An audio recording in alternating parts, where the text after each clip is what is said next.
Welcome to J.Reddit. I'm glad you're here because today's story is one of those that makes you stop and think about family, money, and trust. Before we dive in, I want to ask you the same thing I always do. Drop your country and your time in the comments. It's always amazing to see where everyone is tuning in from, and it helps us feel like one big community. Today's story is about a mother, her teenage son, and her fiancé. The mother is 38 years old and her son is 15. Life hasn't been easy for them because when the boy was just 5 years old, his father passed away. That loss left a hole no one could ever fill, but it also meant the boy qualified for Social Security survivor benefits. Every month he receives $1,100. It's not free cash, and it's not meant for anyone else. It's meant to replace what his late father would have been providing for him. For years, this mom has had a system with that money. She gives her son half of it, about $550 to use as his own. She believes that at his age, almost 17, he should be learning how to handle money and enjoy some independence. The other half she saves carefully for him. That money, in her eyes, is his future. Maybe it'll help with college, maybe it'll help him get started in adult life. But either way, it's his. Now here's where the tension begins. This mom has been in a long on-and-off relationship with a man who is now 40. Recently, things have been better between them. So good, in fact, that he proposed, and now they're planning on moving in together. He has 3 kids of his own, but only one would be living with them full-time. They've been looking at houses, and the one they've got their eyes on costs $2,500 a month. And this is where the boyfriend's proposal comes in. He says, let's split the rent like this. He'll pay $950, she'll pay $950, and then the remaining $600 should come from her son's survivor benefits. Whatever is left from the check, about $500, he says they can put into savings. On the surface, that might sound fair to some people, but to the mother it feels wrong. She feels incredibly uncomfortable with that plan. To her, that survivor check is not household income. It's her son's. It's meant for his care, his stability, and his future. Not for covering adult rent. Right now, her system has been fair, half for her son's personal needs, half saved for later. But her boyfriend insists that since they're about to be a family, all the money should be pooled together. He even accuses her of being selfish for wanting to keep the survivor benefits separate. Think about what's really happening in his plan. The rent is $2,500. If they split it equally without touching the survivor benefits, she would be paying $1,550, and he'd be paying $950. But if they use the son's $600, then suddenly the mom is only paying $950 too, but not out of her own pocket, out of her son's. Which means the teenager is now carrying part of the household burden that should fall on the adults. From the mother's perspective, this feels like her fiancé is asking her to sacrifice her son's future security so that he can pay less rent. From the boyfriend's perspective, he might think that families should pool all their resources, and that includes this money too. Maybe he sees it as being practical. Maybe he thinks it's just how married couples operate. But the truth is, this isn't just income. It's survivor benefits, and that's a big difference. So now the mom is left wondering if she's wrong for protecting her son's money, or if her boyfriend's expectation is the real red flag for their future. She's asking if it's selfish to manage the check for her son's benefit alone, or if she's right to draw the line and say no. And that's the story we're unpacking today. When you step back and think about it, this mother has been carrying the weight of single parenthood for nearly a decade. Ever since her husband passed, every decision, every bill, every sacrifice has been hers alone. Raising a child without the support of a partner is already one of the hardest things anyone can do. But to raise a child who has lost a parent takes an even deeper kind of strength. Every birthday, every holiday, there's always been that empty chair at the table. She has tried her best to honor her late husband's memory by making sure their son is cared for, loved, and given a fair shot at life. That survivor benefit check isn't just money to her. It's a reminder of what her son lost and what she promised herself she would protect. It's the father's invisible contribution, still showing up each month in the form of a government deposit. And she's been careful with it, splitting it wisely between teaching her son responsibility and building a safety net for his future. Over the years, her son has grown into a thoughtful, resilient teenager. He knows where the money comes from, and he doesn't treat it like free spending cash. Sure, sometimes he uses it for clothes, school trips, or a new gadget, but he also listens when his mom talks about saving. At almost 17, he's starting to understand what financial independence really means. For him, that monthly check isn't just money, it's his late father's way of still being present in his life. Now enter the boyfriend.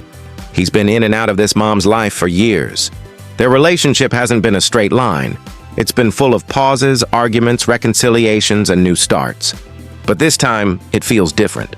They've been getting along well, they've been talking about a future together, and when he proposed, she said yes. She wanted to believe that after all these years of struggle, she'd finally found stability again.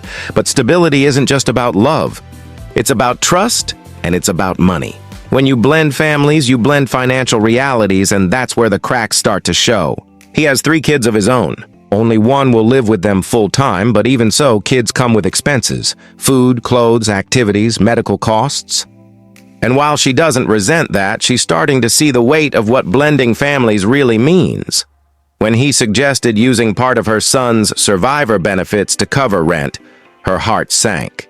To her, it didn't just sound like a budget idea. It sounded like he was asking her to put her son's inheritance, his future, into the household pot, as if it were no different than a paycheck. And while she wanted to see them as a family, there was a line in her heart that she couldn't ignore.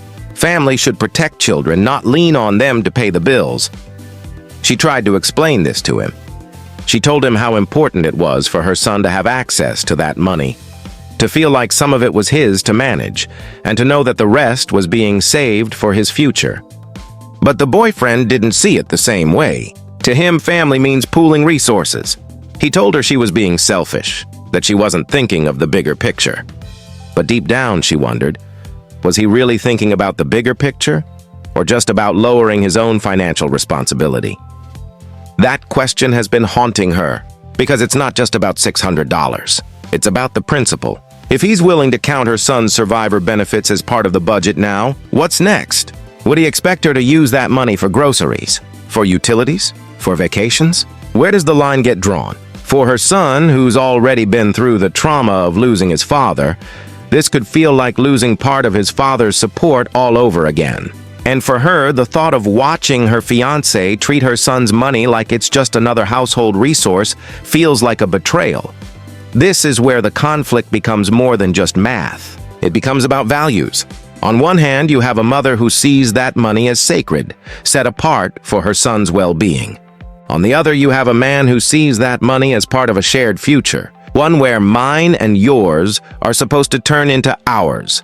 And caught in the middle is a 15-year-old boy, almost a man, who deserves to know that his father's legacy is protected. That night, the girl sat in her room writing in her diary. She wrote about how her boyfriend felt like the answer to her prayers, how every moment with him seemed perfect. She confessed on paper that she couldn't even imagine life without him. Closing the diary, she let out a relieved breath and scrolled through his last messages on her phone. Every word seemed filled with love, every sentence wrapped in possessiveness. But her mother was starting to notice a different side. She had seen how he lingered outside, waiting, his eyes fixed only on her daughter, with a look that unsettled her. She noticed how the girl's tone would change during his calls, sometimes nervous, sometimes rushed. And whenever the mother casually brought him up, her daughter quickly changed the subject. These were small details on their own, but together they started forming a bigger, darker picture. The boyfriend, when sitting with his friends, often let things slip in his conversations. He would say, "When I like something, I can never let it go." His friends laughed it off, thinking he was being dramatic. But his expression told a different story. To him, life without this girl wasn't an option. The fear of losing her haunted him constantly. That's why he felt the need to control even the smallest details. In his mind, love and obsession were no longer separate. They were one and the same. To him, she wasn't just someone he loved. She was something he had to own. Meanwhile, the mother began to notice a change in her daughter's face. The light that used to shine in her smile was fading. She no longer laughed freely. Instead, she seemed tense, always checking her phone, always second-guessing herself. The mother's worry grew heavier with every passing day. She tried to gently warn her daughter, but the girl brushed it off, saying only, "Mom, you worry too much. He loves me." Then she turned away, ending the conversation. For the mother, those words carried more weight than comfort, because sometimes "he loves me" really means "he controls me." And a mother's intuition is rarely wrong. That night, the girl sat in her room writing in her diary. She wrote about how her boyfriend felt like the answer to her prayers, how every moment with him seemed perfect. She confessed on paper that she couldn't even imagine life without him. Closing the diary, she let out a relieved breath and scrolled through his last messages on her phone. Every word seemed filled with love, every sentence wrapped in possessiveness. But her mother was starting to notice a different side. She had seen how he lingered outside, waiting, his eyes fixed only on her daughter, with a look that unsettled her. She noticed how the girl's tone would change during his calls, sometimes nervous, sometimes rushed. And whenever the mother casually brought him up, her daughter quickly changed the subject. These were small details on their own, but together they started forming a bigger, darker picture. The boyfriend, when sitting with his friends, often let things slip in his conversations. He would say, "When I like something, I can never let it go." His friends laughed it off, thinking he was being dramatic. But his expression told a different story. To him, life without this girl wasn't an option. The fear of losing her haunted him constantly. That's why he felt the need to control even the smallest details. In his mind, love and obsession were no longer separate. They were one and the same. To him, she wasn't just someone he loved. She was something he had to own. Meanwhile, the mother began to notice a change in her daughter's face. The light that used to shine in her smile was fading. She no longer laughed freely. Instead, she seemed tense, always checking her phone, always second-guessing herself. The mother's worry grew heavier with every passing day. She tried to gently warn her daughter, but the girl brushed it off, saying only, "Mom, you worry too much. He loves me." Then she turned away, ending the conversation. For the mother, those words carried more weight than comfort, because sometimes "he loves me" really means "he controls me," and a mother's intuition is rarely wrong. She lay awake that night, turning the numbers over and over in her head. 950 from her, 950 from him, and 600 from her son's check. Every time she replayed it, it sounded less like a fair plan and more like her boyfriend trying to lean on money that was never his. She could already picture the look on her son's face if she told him his check would be split into bills instead of the little freedoms he cherished. The guilt stung her before the conversation had even happened. And here's where I want to ask you, if you were in her place, would you let your partner factor your child's survivor benefits into the household bills? Or would you hold your ground and keep that money for your child's needs and future? Drop your thoughts in the comments because trust me, this is where so many people get divided. Scrolling through the thread, I found one comment that hit me hard. A woman wrote, "My stepdad did the exact same thing. He pressured my mom into using my survivor benefits for the mortgage. By the time I turned 18, there was nothing saved for me. I ended up working 2 jobs just to pay for community college while my stepdad bragged about how he kept a roof over our heads. Please don't let this happen to your son." When I read that, it broke me. Because isn't that exactly what's at stake here? A child's future being chipped away in the name of family responsibility. Another user jumped in under her comment and said, "I get it, but if they're building a new life together, shouldn't everyone contribute? Maybe the boy benefits too from living in a nicer house." And you see, that's the debate. Half the people think the son's money should be protected at all costs. The other half argue that since he lives in the house, some of it going toward bills is fair. But what do you think? Where do you draw the line between fairness and exploitation? For the mother in this story, every sign felt like a red flag. Every time she brought up the idea of protecting her son's money, her boyfriend's jaw tightened, his voice grew sharper. It wasn't about teamwork anymore. It was about control. And when someone insists on control over money that isn't theirs, that says a lot about how they might act when bigger storms hit. She felt the truth building in her chest, a truth she didn't want to face yet. That this wasn't just a budget problem. It was a character problem. The next morning, she tried to bring up the conversation gently over breakfast. She told him, "I just don't think it's right to count my son's survivor benefits as part of our household budget." His spoon froze halfway to his mouth, and then he set it down a little too hard. He said, "If we're building a life together, then everything needs to be on the table. That's how families work." But her gut twisted. Was that really how families worked? Or was he just looking for an easier way to carry less weight himself? And let me ask you this. If your partner insisted on pulling your child's benefit money into the main household bills, would you see that as teamwork, or would you see it as a red flag? Because so many people in the comments already had something to say about this. One user wrote, "My mom married a guy who was exactly like this. At first it sounded fair, but within months he was demanding more. Suddenly it wasn't just my survivor benefits, it was also my part-time job income. By the time I was 18, I had nothing left. Please don't give in. Protect your son's money." When I read that, I couldn't help but think, history has a way of repeating itself if you ignore the warning signs.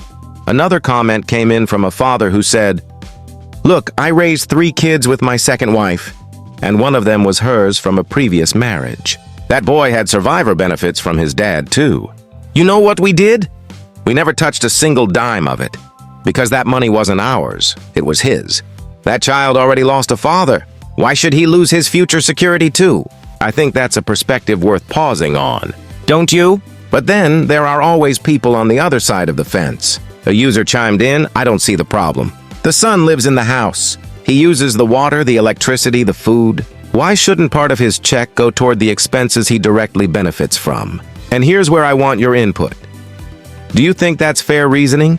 Or does it miss the whole point of what survivor benefits are supposed to be for?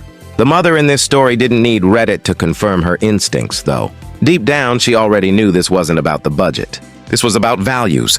She wanted a partner who would protect her son as fiercely as she did. Instead, she was facing someone who saw her son's future as an easy shortcut to lighten his own load. And that's not the kind of foundation you can build a safe home on. She sat in silence after that conversation, staring at the numbers written on a notepad. No matter how she arranged them, one thing became painfully clear. Her son's survivor benefits were never meant to be part of this equation. They were a reminder of the father he lost, a financial lifeline created for his well-being and his future. The thought of handing that money over to cover bills that 2 adults were responsible for made her stomach turn. For her, it wasn't just about math. It was about trust. And this is where I want to stop and ask you directly. What would you do in her place? Would you agree with her boyfriend and see this as building a family together? Or would you stand firm and protect that money for your child alone? Take a second and think, because many of us will face situations where financial boundaries test our relationships. One commenter put it best when they said, "Money reveals character." The way someone treats your finances, especially when it involves your child, is the way they'll treat every decision in the future. Do you agree with that? Or do you think love means compromising even when it feels unfair? Here's my personal take. Survivor benefits aren't just cash in a bank account. They're a promise made by the system to children who've already suffered loss. That money should never become a shortcut for adults trying to pay less of their share. If 2 people are building a home together, it should be built on fairness and mutual respect, not on a teenager's future security. So my advice is this. If you're ever in a situation like hers, trust your gut. Don't let anyone guilt you into using your child's benefits to subsidize adult responsibilities. Love should protect, not take advantage. And if someone shows you who they are when money is on the table, believe them. Now I want to hear from you. Do you think she did the right thing by refusing to put her son's check into the household budget? Or do you think she should have compromised since they were starting a new life together? Share your thoughts in the comments, and if you've ever been in a similar situation, let us know your story. These are the conversations that spread awareness and help people see the red flags before it's too late. And finally, if you found this story eye-opening, don't forget to like this video, subscribe to J.Reddit, and share it with someone who might need to hear it. Because at the end of the day, protecting our children's future is never selfish. It's the most important responsibility we'll ever have,